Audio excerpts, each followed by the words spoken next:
Here was the top leader of a country saying that he will merge an entire neighboring country into its own. This idea would sound outlandish to many, especially in this day and age when respect for sovereignty is considered an inviolable principle.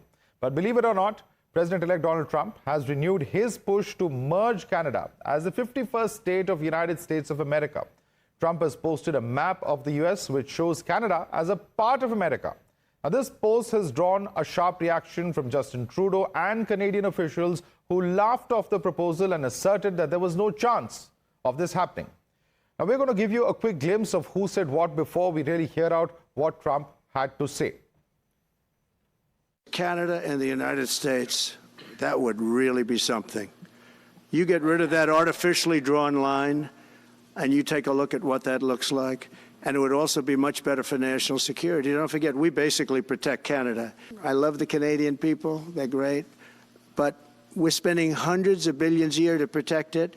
We're spending hundreds of billions a year to take care of Canada. We lose in trade deficits. We have to unrestrict them because stupid people put, restrictions on, but I can do that with an executive order. We don't need anything they have. We don't need their dairy products. We have more than they have. We don't need anything. So why are we losing $200 billion a year and more? And here's how the fiery exchange over Trump's proposal took place. In fact, there was Donald Trump who shared a unified map where, in fact, not just Canada, but also the United States, all painted in the same stars and stripes colors. Now, clearly, of course, this was a response coming in from Trudeau's party, which says not the United States and the United States in black and red, very significantly. And then so on and so forth, where we saw various social media exchanges where Trump threatens economic force. Canada and the US will really be something, is what he says, versus a Canadian official's retort that how about we buy 2 American states? And that's Doug Ford who makes that comment. Then we have Justin Trudeau who goes on to say that there isn't a snowball chance in hell of this actually happening, responding to Donald Trump. Elon Musk then responds to him saying, girl, you aren't Canada's governor anymore. So the social media space getting extremely heated as far as these exchanges on social media are concerned, as far as this particular issue is concerned. Let's open this up, take this across to our guest. With us is Dr. Anand Raghunathan, author. We also have with us Dean Baxendale, international publisher and columnist who's joining us. Also with us is Vibhuti Jha, who's an ex-Republican candidate for New York Assembly. Let me start with you first. Vibhuti Jha, the question that many would be asking at this point of time is that, at the end of the day, sovereignty, it's believed to be an inviolable principle as far as international relations are concerned. Why would Mr. Trump make such a comment that's bound to spark off a lot of reactions? And it's not just about Canada. There are comments about, Panama, about Greenland that have also been made in the same breath in recent days.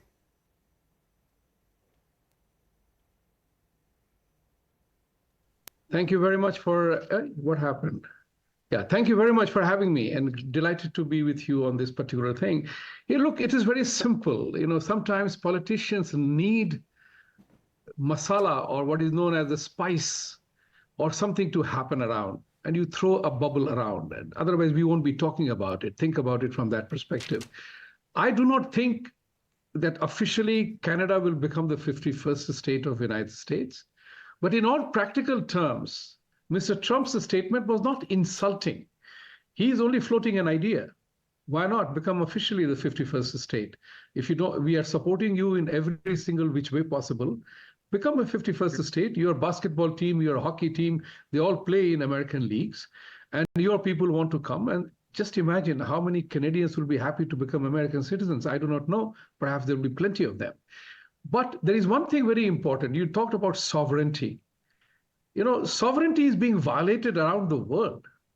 How India's sovereignty was violated when we were the most economic superpower at that point in time. The British East India Company didn't come to India for incredible India tourism program.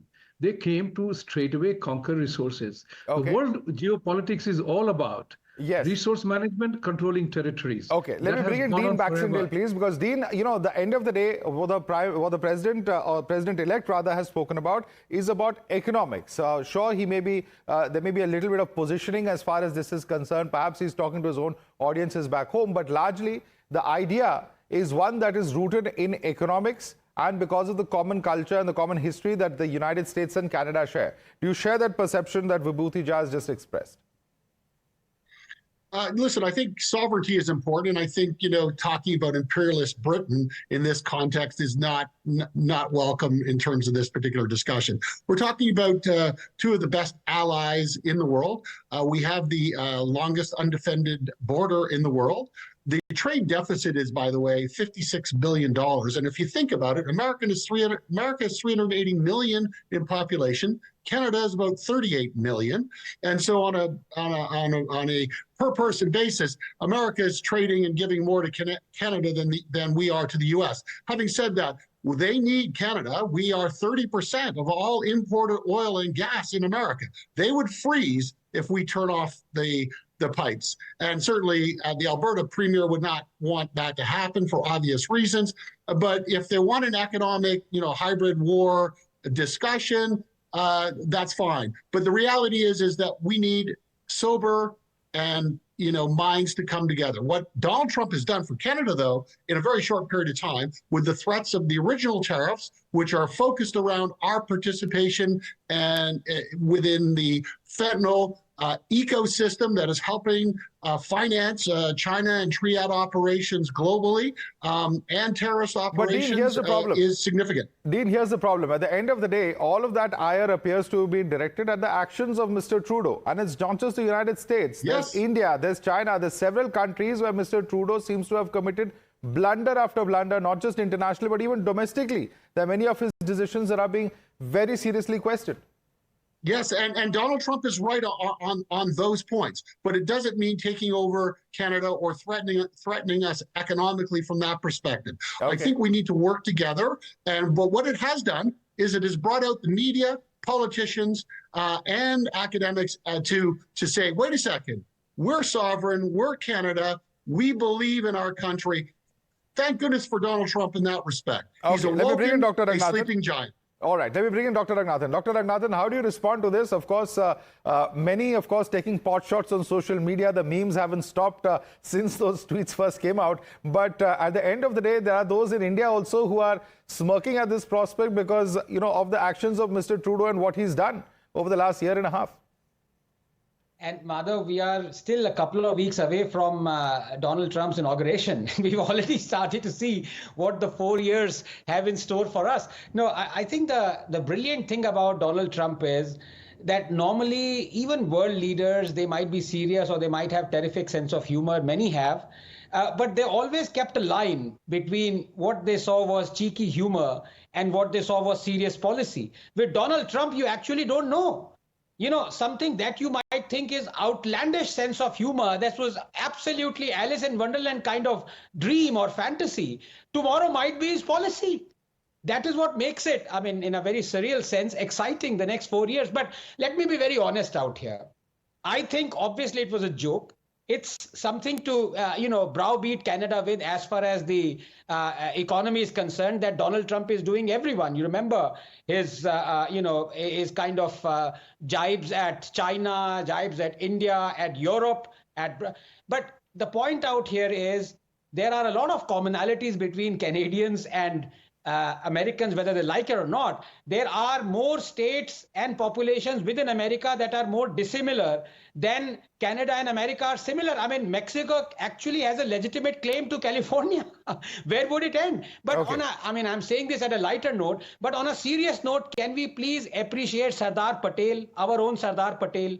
Okay. 600 principalities that had so much differences. He united within 6 months. Right. Europe has 50 states. For 50 years, they're trying and they're not even able to manage small paltry unity. And people are disintegrating. States are disintegrating. So, there is something to be said about leaders who unite rather than, who play this joke and antagonize other fellow states. Okay, Vibhuti Jha, quick response, because both our other panelists are, in theory at least, against saying that, it's all about sovereignty. You may talk whatever about economic cooperation, but at the end of the day, there are very serious implications if leaders start speaking this kind of language. Vibhuti Jha.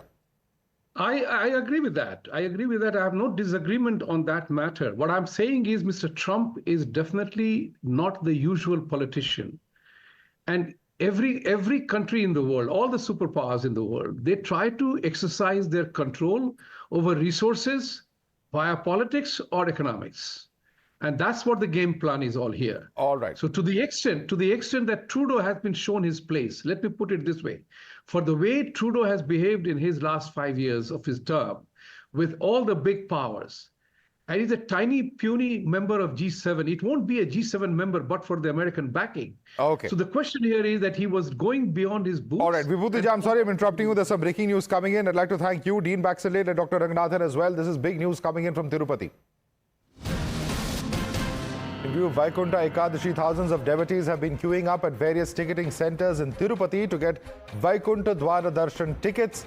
And as devotees were allowed to queue at the Bairagi Pattida Park, the stampede-like situation has broken out over there. Those are the visuals you see on your screen. And at the moment, information coming in which 6 people have been reported dead. The injured have been shifted to a local hospital for treatment as well.